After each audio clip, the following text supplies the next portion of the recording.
Every place has a story, but only a few travelers know how to listen. Rohan Ratnapal, explorer, curator, and the heart behind rivers and bridges, has turned travel into a deeply personal art form. Before any itinerary is born, he lives it. So today we uncover what that truly means. So let's start. I guess you are probably the only company owner who visits every single place before it even makes it to the itinerary. Why do you do that? Several reasons. I visit every place to get to the DNA of the place. I'd like to get to know a location to build an emotional connection, such that I'm recommending only the best. I like to get to the DNA of the place and explore the place on foot to uncover hidden gems. This gets me to experiences which are good and bad both, and obviously what make it to the itinerary are the best. Plus, I ensure the safety of the participants, and therefore visiting firsthand ensures that I have a worry-free travel for all my clients.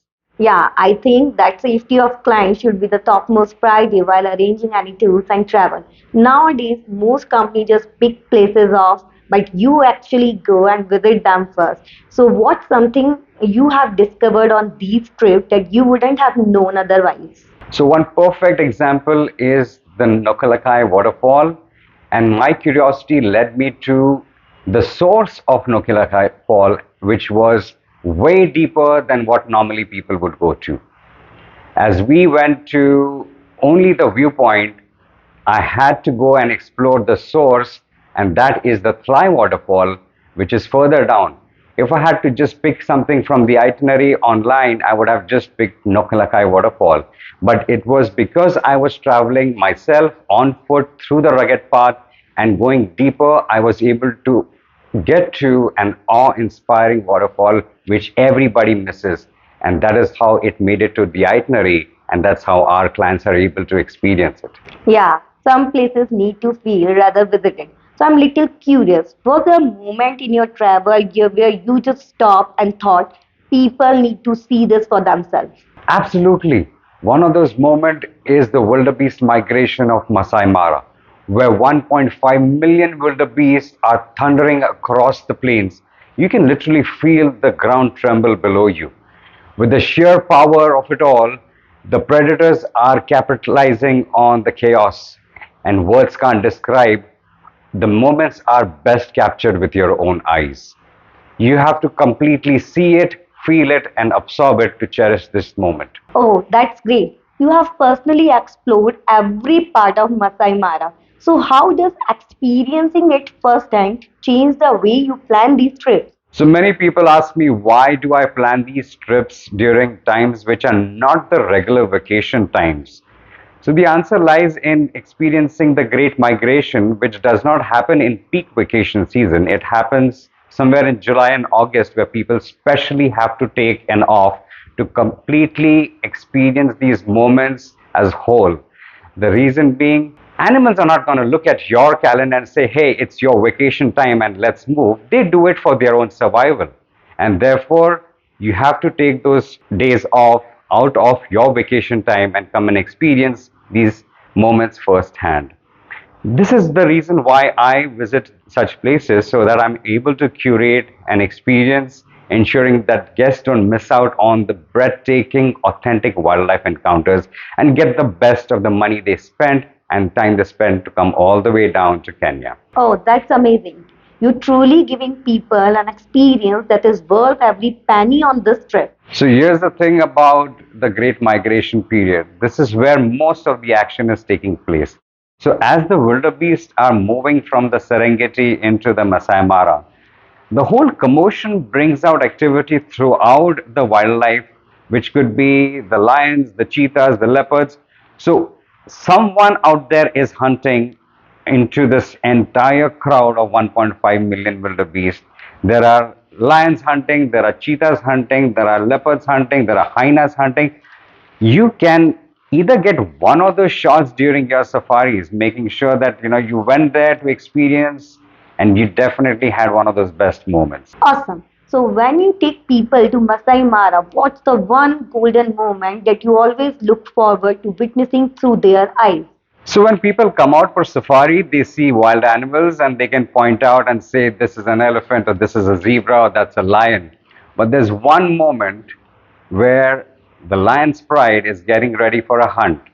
This is the moment where time sense tends to freeze because the animal has locked its eye on the prey and it's waiting for the one moment. There's one moment of mistake that the prey could make, and this is exactly where the lion's pride could take a charge, making sure that their hunt is successful.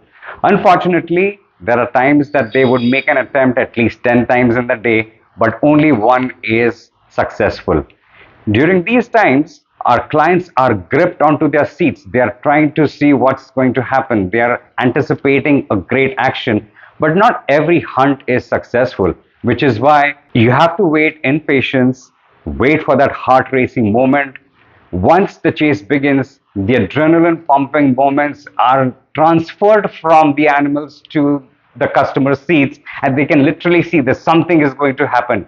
This is the moment I like to witness from their own eyes. Wow, I'm literally getting goosebumps after listening to you.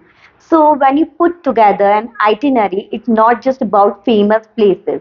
So, what goes through your mind when deciding if a place is the best and this has to be on the list? So, while preparing itineraries, I like to go beyond the regular tourist spots. I like to take places which evoke emotions and build deeper connections. So, here's an example.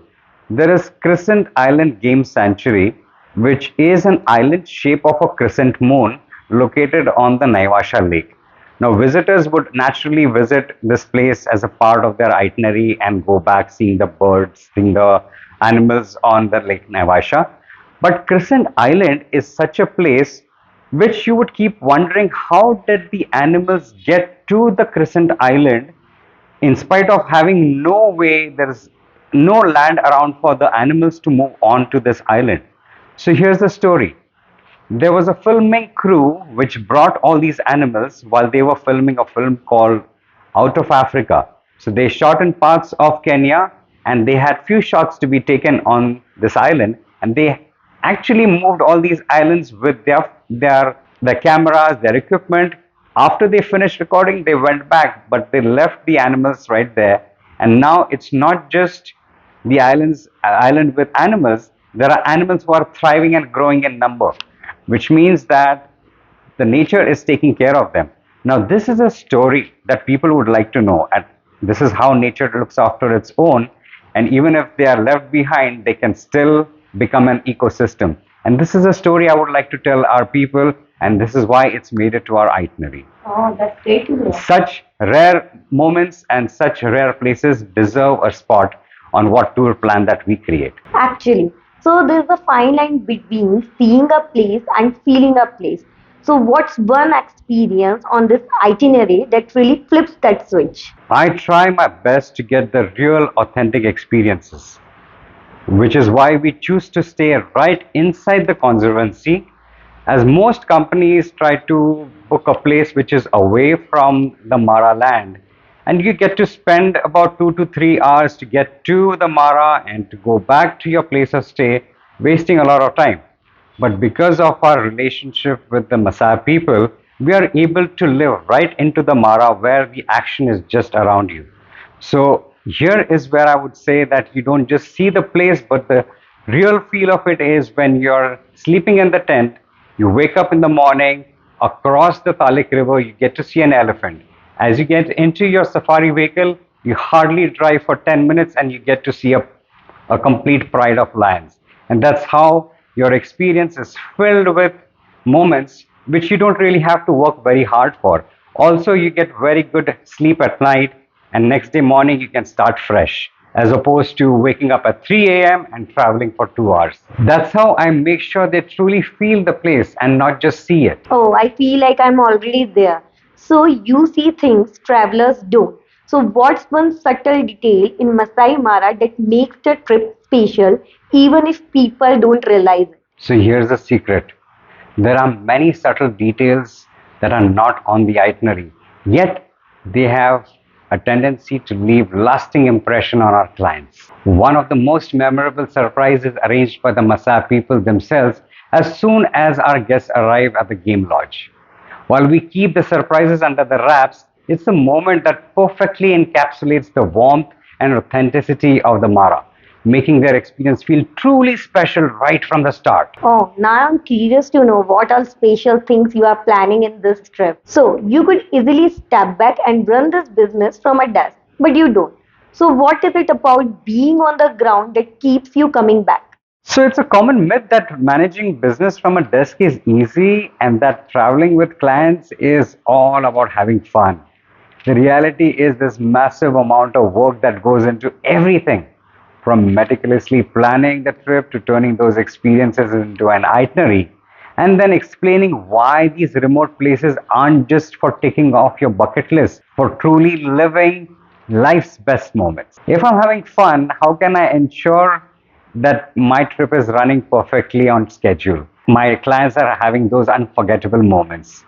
Being on the ground ensures that everything flows smoothly and authentically. Oh, I didn't even realize that there's so much of hard work in traveling as well. So, your presence on every trip isn't just about planning, it changes the experience for travelers as well. How? My presence on every trip isn't just about planning, it significantly enhances the experience by increasing the chances of wildlife sightings. Here's a secret: while no one can guarantee sightings, I have developed a keen instinct for reading the weather and understanding how animals might behave in these certain conditions. By staying in constant communication with the locals and guides, I can predict the most likely animal movements, factoring the wind direction and safe zones.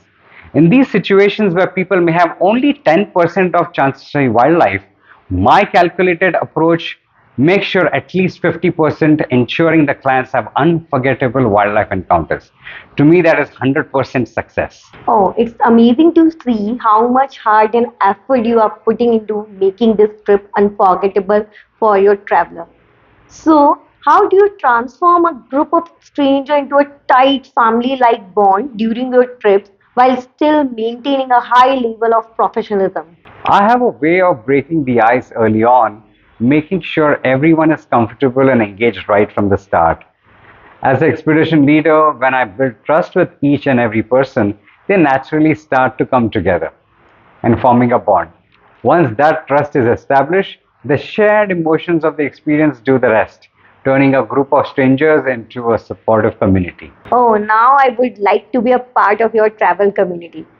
So, after years of building these trips, what's the biggest lesson travel has taught you, not just as a company owner, but as a traveler? The biggest lesson travel has taught me is the power of resilience and presence. As a traveler and a company owner, I have learned that not every experience is perfect, but each moment teaches you something valuable. It's about embracing those moments, finding joy in every tough time, and every single way staying connected to the people and places. That makes my life meaningful. Do you want to give any message to your viewers? I want to ask everyone listening, are you really traveling or just ticking off places from a trending bucket list? Take a moment to reflect. Are you capturing pictures and reels to build your social profile? Or are you truly immersing yourself in the experiences? The answer to that will reveal the true essence of travel. Traveling with rivers and ridges bridges that gap, offering experiences that go beyond the surface. So stay tuned and we'll take you to places. So that was Rohan Ratnapal, the founder and CEO of Rivers and Ridges, to experience his unique approach to travel and to create the best and unforgettable moments of your life. Reach out to Rivers and Ridges at 735 00 64961. Thank you.